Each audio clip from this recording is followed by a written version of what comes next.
حضرت ابو درداء رضی اللہ تعالی عنہ جس علاقے میں رہائش پذیر تھے وہاں پر آگ بھڑک اٹھی تو آپ رضی اللہ تعالی عنہ کے گھر کے ارد گرد سب مکان خاکستر ہو گئے، لیکن آپ رضی اللہ تعالی عنہ کا گھر بالکل صحیح سلامت رہا اور آپ کا مال و ترکہ محفوظ رہا۔ تو آپ رضی اللہ تعالی عنہ سے وجہ دریافت کی گئی تو فرمایا کہ نبی پاک صاحب الاولاق حضرت محمد صلی اللہ علیہ وآلہ وسلم نے یہ دعا ارشاد فرمائی تھی، فرمایا جو یہ دعا پڑھتا ہے تو اللہ تعالیٰ اس پر ایک موکل فرشتہ نازل فرماتا ہے اور وہ فرشتہ اس کی نگہبانی کرتا ہے، جو خطائیں اور مصیبتیں ان پر یا ان کی آل پر آتی ہیں یہ فرشتہ ان کو واپس لوٹا دیتا ہے، حتیٰ کہ زہر بھی اثر نہیں کرتا۔ آپ رضی اللہ تعالی عنہ یہ دعا پابندی سے پڑھا کرتے تھے، جو شخص صبح کے وقت یہ خاص دعا پڑھ لے تو شام تک اسے کوئی نقصان نہیں پہنچے گا، اور جو شخص شام کو پڑھ لے تو صبح تک اسے کوئی نقصان نہیں پہنچے گا، اس لیے میرا گھر محفوظ رہا۔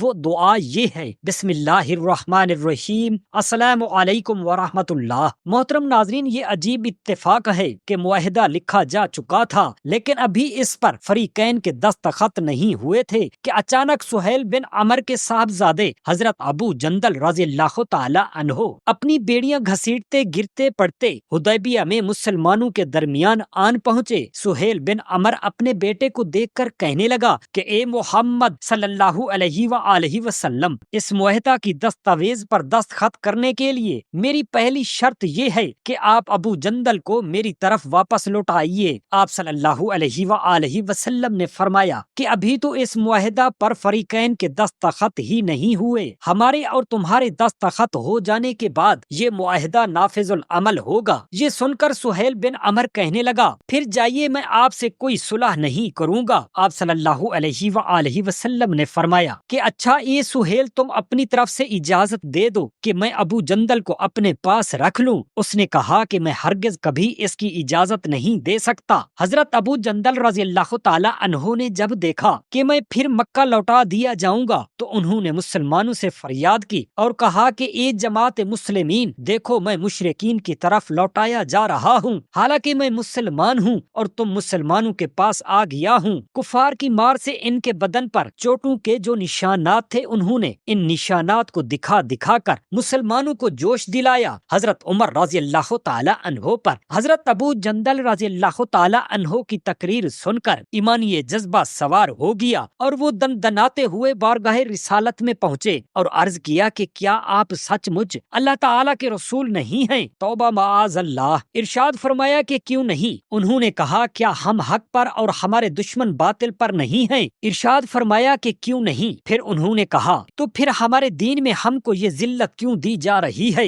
آپ صلی اللہ تعالی علیہ وآلہ وسلم نے فرمایا کہ اے عمر، میں اللہ کا رسول ہوں، میں اس کی نافرمانی نہیں کرتا ہوں، وہ میرا مددگار ہے۔ پھر حضرت عمر رضی اللہ تعالی عنہ نے عرض کیا کہ یا رسول اللہ صلی اللہ علیہ وآلہ وسلم، کیا آپ ہم سے یہ وعدہ نہ فرماتے تھے کہ ہم ان قریب بیت اللہ میں آ کر طواف کریں گے؟ ارشاد فرمایا کہ کیا میں نے تم کو یہ خبر دی تھی کہ ہم اسی سال بیت اللہ میں داخل ہوں گے؟ انہوں نے کہا کہ نہیں۔ آپ صلی اللہ علیہ وآلہ وسلم نے ارشاد فرمایا کہ میں پھر کہتا ہوں کہ تم یقیناً کعبہ میں پہنچو گے اور اس کا طواف کرو گے۔ دربار رسالت سے اٹھ کر حضرت عمر فاروق رضی اللہ تعالی عنہ حضرت ابو بکر صدیق رضی اللہ تعالی عنہ کے پاس آئے اور وہی گفتگو کی جو بارگاہ رسالت میں عرض کر چکے تھے۔ حضرت ابو بکر صدیق رضی اللہ تعالی عنہ نے فرمایا کہ اے عمر، وہ خدا تعالی کے رسول ہیں، وہ جو کچھ کرتے ہیں اللہ تعالی ہی کے حکم سے کرتے ہیں، وہ کبھی خدا کی نافرمانی نہیں کرتے اور خدا ان کا مددگار ہے، اور خدا کی قسم یقیناً وہ حق پر ہیں، لہذا تم ان کی رکاب تھامے رہو۔ حضرت عمر فاروق رضی اللہ تعالی عنہ تمام عمر ان باتوں کا صدمہ اور سخت رنج و افسوس رہا جو انہوں نے جذبہ بے اختیاری میں حضور اقدس صلی اللہ علیہ وآلہ وسلم سے کہہ دی تھیں۔ زندگی بھر وہ اس سے توبہ و استغفار کرتے رہے اور اس کے کفارہ کے لیے انہوں نے نمازیں پڑھیں، روزے رکھے، خیرات کی، غلام آزاد کیے، لیکن یہ بڑے سخت امتحان اور آزمائش کا وقت تھا۔ ایک طرف حضرت ابو جندل رضی اللہ تعالی عنہ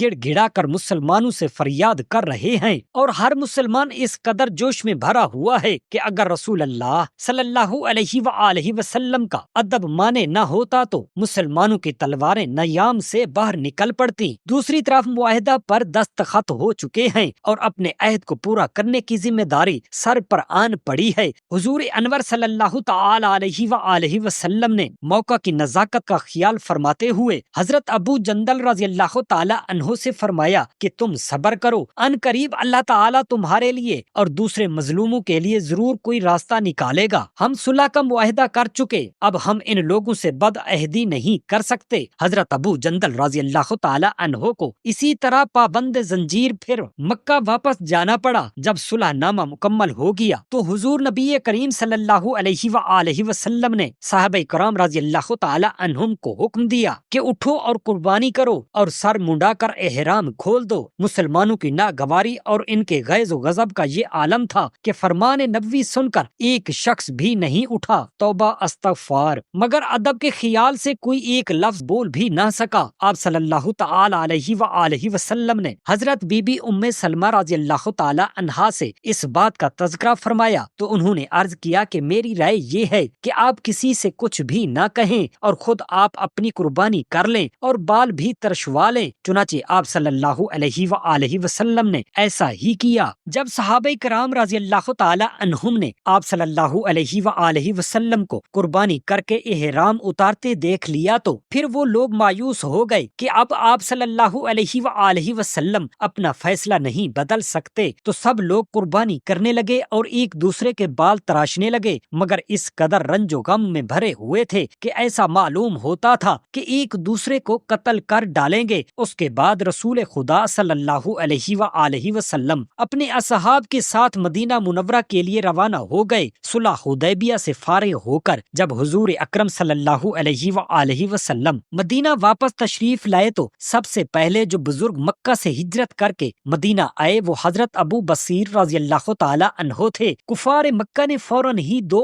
آدمیوں کو مدینہ بھیجا کہ ہمارا آدمی واپس کر دیجئے۔ حضور نبی کریم صلی اللہ علیہ وآلہ وسلم نے حضرت ابو بصیر رضی اللہ تعالی عنہ سے فرمایا کہ تم کہیں چلے جاؤ، تم جانتے ہو کہ ہم نے کفار قریش سے معاہدہ کر لیا ہے اور ہمارے دین میں عہد شکنی اور غداری جائز نہیں ہے۔ حضرت ابو بصیر رضی اللہ تعالی عنہ نے عرض کیا کہ یا رسول اللہ صلی اللہ علیہ وآلہ وسلم، کیا آپ مجھ کو کافروں کے حوالہ فرمائیں گے تاکہ وہ مجھ کو کفر پر مجبور کریں؟ آپ صلی اللہ تعالی علیہ وآلہ وسلم نے ارشاد فرمایا کہ تم جاؤ، خداوند کریم تمہاری رہائی کا کوئی سبب بنا دے گا۔ آخر مجبور ہو کر حضرت ابو بصیر رضی اللہ تعالی عنہ دونوں کافروں کی حراست میں مکہ واپس ہو گئے، لیکن جب مقام ذوالحلیفہ میں پہنچے تو سب کھانے کے لیے بیٹھے اور باتیں کرنے لگے۔ حضرت ابو بصیر رضی اللہ تعالی عنہ نے ایک کافر سے کہا کہ تمہاری تلوار بہت اچھی معلوم ہوتی ہے۔ اس نے خوش ہو کر نیام سے تلوار نکال کر دکھائی اور کہا کہ بہت ہی عمدہ تلوار ہے اور میں نے 12 لڑائیوں میں اس کا تجربہ کیا ہے۔ حضرت ابو بصیر رضی اللہ تعالی عنہ نے کہا کہ ذرا میرے ہاتھ میں تو دو،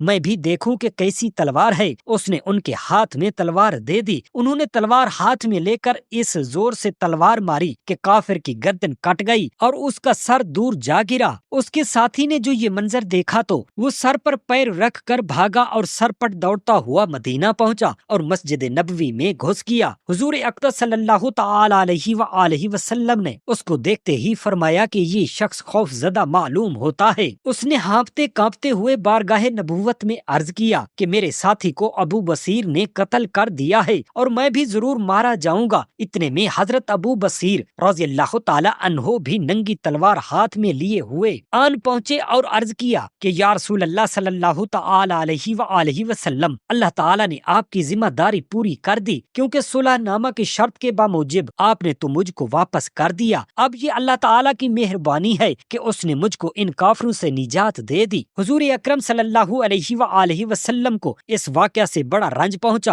اور آپ صلی اللہ تعالی علیہ وآلہ وسلم نے خفا ہو کر فرمایا کہ اس کی ماں مرے، یہ تو لڑائی بھڑکا دے گا، کاش اس کے ساتھ کوئی آدمی ہوتا جو اس کو روکتا۔ حضرت ابو بصیر رضی اللہ تعالی عنہ اس جملہ سے سمجھ گئے کہ میں پھر کافروں کی طرف لوٹا دیا جاؤں گا، اس لیے وہ وہاں سے چپکے سے کھسک گئے اور ساحل سمندر کے قریب مقام ایس میں جا کر ٹھہرے۔ ادھر مکہ سے حضرت ابو جندل رضی اللہ تعالی عنہ اپنی زنجیر کاٹ کر بھاگے اور وہ بھی وہیں پہنچ گئے۔ پھر مکہ کے دوسرے مظلوم مسلمانوں نے بھی موقع پا کر کفار کی قید سے نکل کر یہاں پناہ لینی شروع کر دی، یہاں تک کہ اس جنگل میں 70 آدمیوں کی جماعت جمع ہو گئی۔ کفار قریش کے تجارتی قافلوں کا یہی راستہ تھا، جو قافلہ بھی آمد و رفت میں یہاں سے گزرتا یہ لوگ اس کو لوٹ لیتے، یہاں تک کہ کفار قریش کے ناک میں دم کر دیا۔ بلا آخر کفار قریش نے خدا اور رشتہ داری کا واسطہ دے کر حضور نبی کریم صلی اللہ علیہ وآلہ وسلم کو خط لکھا کہ ہم صلح نامہ میں اپنی شرط سے باز آ گئے ہیں، آپ لوگوں کو ساحل سمندر سے مدینہ بلا لیجئے، اور اب ہماری طرف سے اجازت ہے کہ جو مسلمان بھی مکہ سے بھاگ کر مدینہ جائے آپ اس کو مدینہ میں ٹھہرا لیجئے، ہمیں اس پر کوئی اعتراض نہ ہوگا۔ یہ بھی روایت ہے کہ قریش نے خود ابو سفیان کو مدینہ بھیجا کہ ہم صلح نامہ حدیبیہ میں اپنی شرط سے دستبردار ہو گئے، لہٰذا آپ حضرت ابو بصیر رضی اللہ تعالی عنہ کو مدینہ میں بلا لیں تاکہ ہمارے تجارتی قافلے ان لوگوں کے قتل و غارت سے محفوظ ہو جائیں۔ چنانچہ حضور اقدس صلی اللہ علیہ وآلہ وسلم نے حضرت ابو بصیر رضی اللہ تعالی عنہ کے پاس خط بھیجا کہ تم اپنے ساتھیوں سمیت مقام عیس سے مدینہ چلے آؤ، مگر افسوس کہ فرمان رسالت ان کے پاس ایسے وقت پہنچا جب وہ نزاع کی حالت میں تھے۔ اس خط کو اپنے ہاتھ میں لے کر سر اور آنکھوں پر رکھا اور ان کی روح پرواز کر گئی۔ حضرت ابو جندل رضی اللہ تعالی عنہ نے اپنے ساتھیوں کے ساتھ مل جل کر ان کی تجہیز و تکفین کا انتظام کیا اور دفن کے بعد ان کی قبر شریف کے پاس یادگار کے لیے ایک مسجد بنا دی۔ پھر فرمان رسول کے بموجب یہ سب لوگ وہاں سے آ کر مدینہ میں آباد ہو گئے۔ آپ صلی اللہ علیہ وآلہ وسلم نے ایک خط تحریر کروایا اور وہ خط حضرت دہیہ کلبی رضی اللہ تعالی عنہ حضور صلی اللہ علیہ وآلہ وسلم کا مقدس خط لے کر بھری تشریف لے گئے اور وہاں قیصر روم کے گورنر شام حارث غسانی کو دیا۔ اس نے نامہ مبارک کو بیت المقدس بھیج دیا کیونکہ قیصر روم ہرکل ان دنوں بیت المقدس کے دورہ پر آیا ہوا تھا۔ قیصر کو جب یہ مبارک خط ملا تو اس نے حکم دیا کہ قریش کا کوئی آدمی ملے تو اس کو ہمارے دربار میں حاضر کرو۔ قیصر کے حکام نے تلاش کیا تو اتفاق سے ابو سفیان اور عرب کے کچھ دوسرے تاجر مل گئے۔ یہ سب لوگ قیصر کے دربار میں لائے گئے۔ قیصر نے بڑے تم تراک کے ساتھ دربار منعقد کیا اور تاج شاہی پہن کر تخت پر بیٹھا اور تخت کے گرد اراکین سلطنت بطارکہ اور احباب اور راہبان وغیرہ صف باندھ کر کھڑے ہو گئے۔ اسی حالت میں عرب کے تاجروں کا گروہ دربار میں حاضر کیا گیا اور شاہی محل کے تمام دروازے بند کر دیے گئے۔ پھر قیصر نے ترجمان کو بلایا اور اس کے ذریعہ گفتگو شروع کی۔ سب سے پہلے قیصر نے یہ سوال کیا کہ عرب میں جس شخص نے نبوت کا دعویٰ کیا ہے تم میں سے ان کا سب سے قریبی رشتہ دار کون ہے؟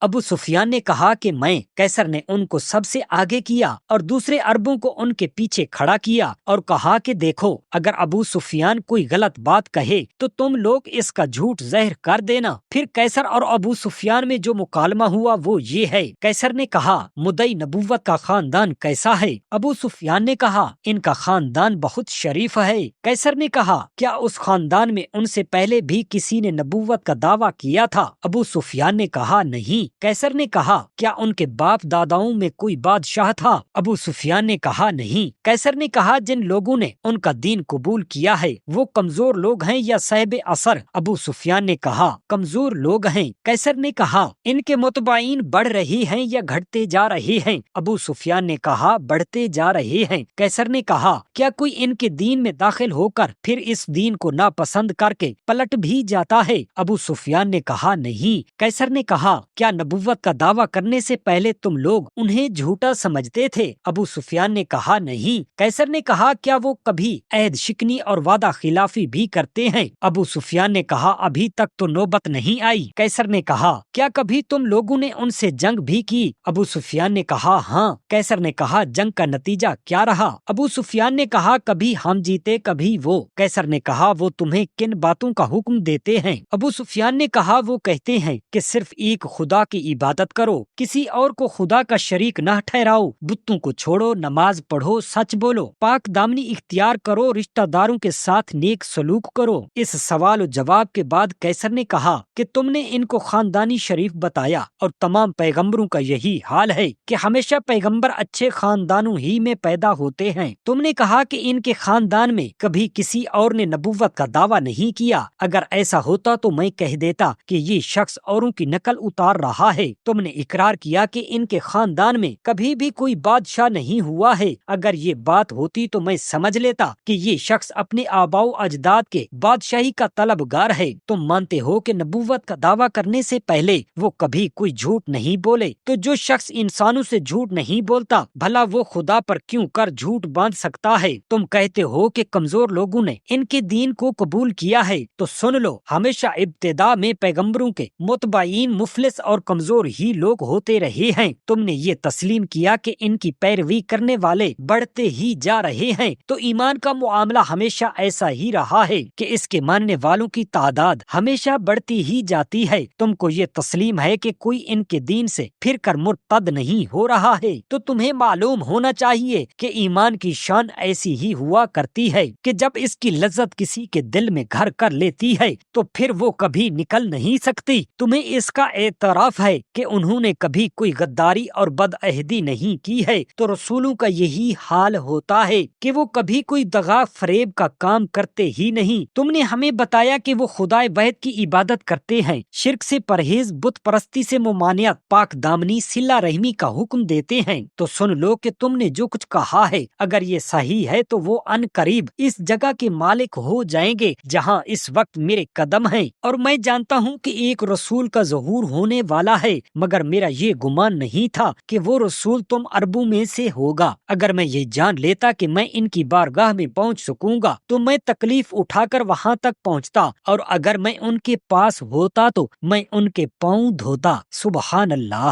حضرت ابو درداء رضی اللہ تعالی عنہ جس علاقے میں رہائش پذیر تھے وہاں پر آگ بھڑک اٹھی تو آپ رضی اللہ تعالی عنہ کے گھر کے ارد گرد سب مکان خاکستر ہو گئے، لیکن آپ رضی اللہ تعالی عنہ کا گھر بالکل سلامت رہا اور آپ کا مال و ترکہ بھی محفوظ رہا۔ تو آپ رضی اللہ تعالی عنہ سے وجہ دریافت کی گئی تو آپ نے فرمایا کہ نبی پاک صاحب الاولاق حضرت محمد صلی اللہ علیہ وآلہ وصحابہ وسلم نے یہ دعا ارشاد فرمائی تھی۔ اس دعا کے الفاظ یہ ہیں: بسم اللہ الذی لا یضر مع اسمہ شیء فی الارض ولا فی السماء وہو السمیع العلیم۔ فرمایا جو شخص یہ دعا پڑھتا ہے تو اللہ تعالیٰ اس پر ایک موکل فرشتہ نازل فرماتا ہے اور وہ فرشتہ اس کی نگہبانی کرتا ہے۔ جو خطائیں اور مصیبتیں ان پر یا ان کی آل پر آتی ہیں یہ فرشتہ ان مصیبتوں کو واپس لوٹا دیتا ہے، حتیٰ کہ اس دعا کی بدولت زہر بھی اثر نہیں کرتا۔